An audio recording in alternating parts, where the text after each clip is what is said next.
Kule town walikuwa wanakimbia midst tear gas, lakini ukiangalia vizuri Kisii sahi ni kama ni leaders, our male leaders ndio wanataka kubishana waone ni nani yule ako na nguvu.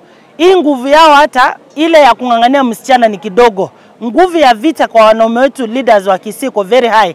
Sasa mimi ningetaka kuambia kama mama county, tafadhali nyinyi enda mpigane kivenu.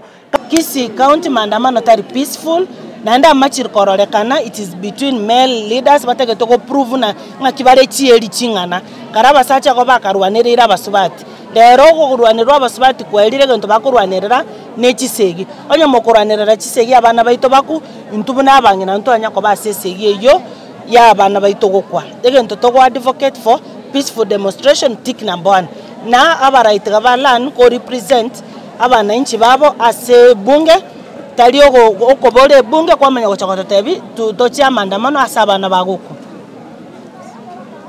Iko kesho kwa sababu ile demonstration ilifanyika last week, ukweli watu wetu 3 walikufa. Mimi kama mama siwezi shabikia watu wakifa, na hata mkiangalia vizuri mimi ni mtu wa Wiper. Party leader wetu Kalonzo Musyoka alifanya demonstration. They were very peaceful. Wakamba walikuwa kwa duka wanauza vitu, wa leaders wakidemonstrate. Hakuna mtu alikufa, hakuna mtu alifungiwa biashara.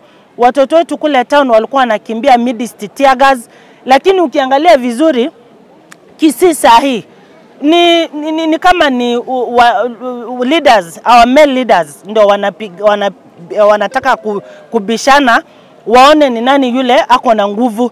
Hii nguvu yao hata ile ya kungangania msichana ni kidogo. Nguvu ya vita kwa wanaume wetu leaders wa Kisii ko very high. Sasa mimi ningetaka kuambia kama mama county, tafadhali nyinyi enda mpigane kivenu.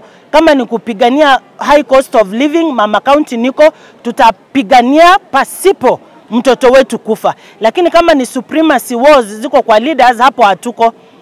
Watoto wanakufa, wamama hawafanyi biashara, wanashindwa kulipa chama, kulipa duka, vitu zao zinaharibiwa, hapo hatuko.